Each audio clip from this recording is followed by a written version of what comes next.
આગળ વાત કરીએ તો ખેડાના મધ્યસ્થ સહકારી બેંકના સેવાલિયા બ્રાન્ચના મેનેજર હરીશ પટેલનું અકસ્માતમાં મોત થતા બેંકના કર્મીઓએ સત્તાધીશો સામે નિર્દયતાપૂર્વક કામ લેતા હોવાનો આક્ષેપ કર્યો હતો।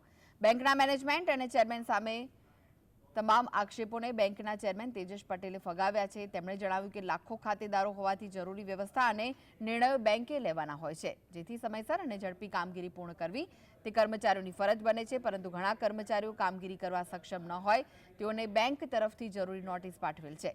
ઉલ્લેખનીય છે કે ખેડા જિલ્લાના મધ્યસ્થ સહકારી બેંકના સેવાલિયા બ્રાન્ચના મેનેજર હરીશ પટેલનું અકસ્માતમાં મોત થતા કેટલાક કર્મચારીઓએ બેંકના સત્તાધીશો સામે રોષ યથાવત રાખ્યો છે। અમુક લોકો પોતાના રોટલા શેકવાના લીધે આ બેંકના પરિવાર પ્રત્યે બેંકમાં ખૂબ મોટા પ્રમાણમાં જૂના સમયની અંદર બેદરકારી દાખવીને બેંકને નુકસાન થાય તેવા કૃત્ય કરેલ હતા।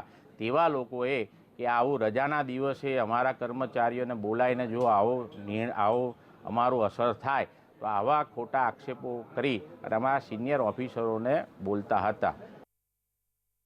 એ રીતે બેંકના કર્મચારીઓના જે પ્રશ્ન છે તેને અમે સૌ સાથે મેનેજમેન્ટ અને સૌ સાથે મળીને એ પ્રશ્નનું નિરાકરણ આવે અને સૌ સાથે મળીને તેજસભાઈનો ચેરમેન સાહેબનો ખૂબ સુંદર વહીવટ ચાલી રહ્યો છે, તો અમે સૌ સાથે મળીને એમના જે પણ પ્રશ્નો હશે અને એનું સુખદ સમાધાન લાવીશું એવી અમે પૂરેપૂરી વિશ્વાસ અપાય।